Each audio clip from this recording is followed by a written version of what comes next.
Today's gospel gave us two lessons. The first is, do not judge others according to our own standard.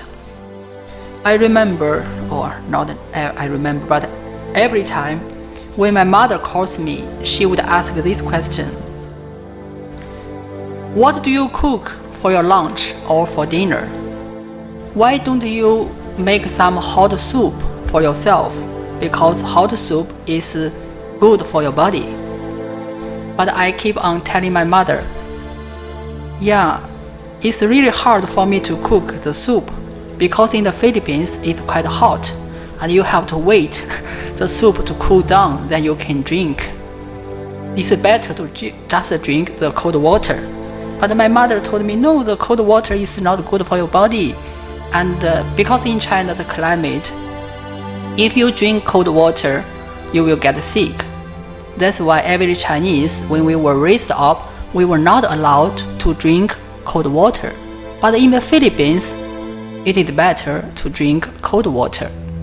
So because different situation, different surroundings, different climates, that's why we have different customs. And in today's gospel, maybe in the eyes of these people, they used to think that as long as you are a disciple of a great master, you have to fast. But today, Jesus gave another answer. His disciples do not fast because Jesus was with them. And they will only fast if their teacher are taken away from them. And this is the second lesson. We have just celebrated the season of Christmas. During the season of Christmas, we have all the reasons and excuses to eat all kinds of food. It might be tolerable if we indulge ourselves in the delicious food we like, because this is one of the ways how we celebrate the birth of Jesus, by eating variety of food. It is also a tradition in our Catholic Church. We fast and abstain from meat on each Friday because we commemorate the death of Jesus on Fridays.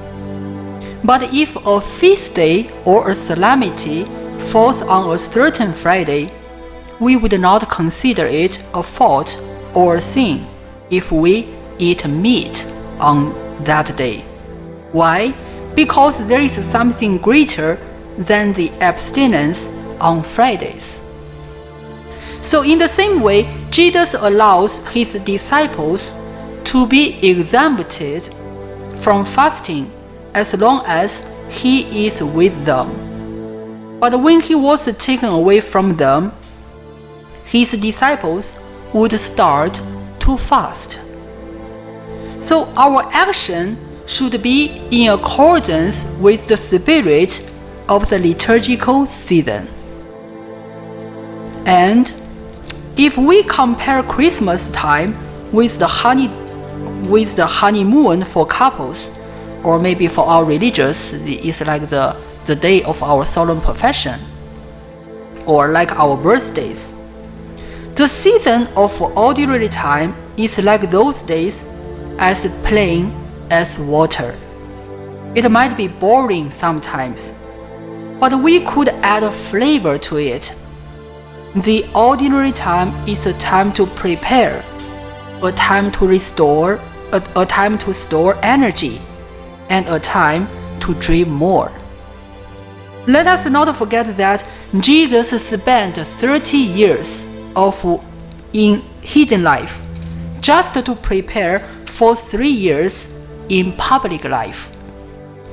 And all in all, 33 years on earth in order to have 3 days of Paschal mystery. So if we stand on this point of view, ordinary time in this season, we are in the season of ordinary time.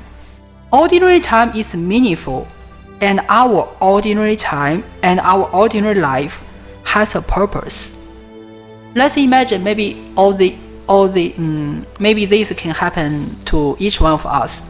When we were young, especially when the final examination was approaching, we would spend several days and nights to do our homework, to review, just to have a good score in the end.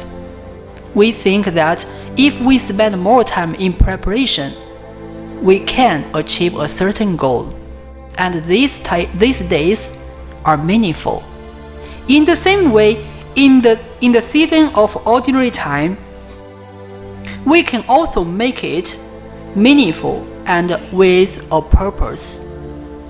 For example, if we have a certain saint we like the most, we may imitate his or her example of life.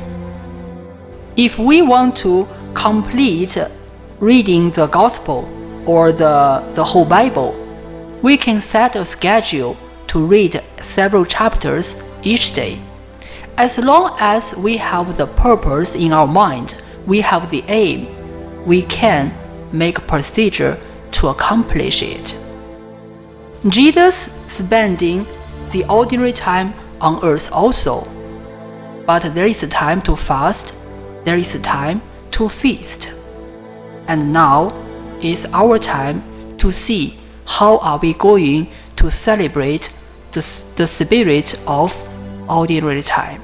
May God bless us.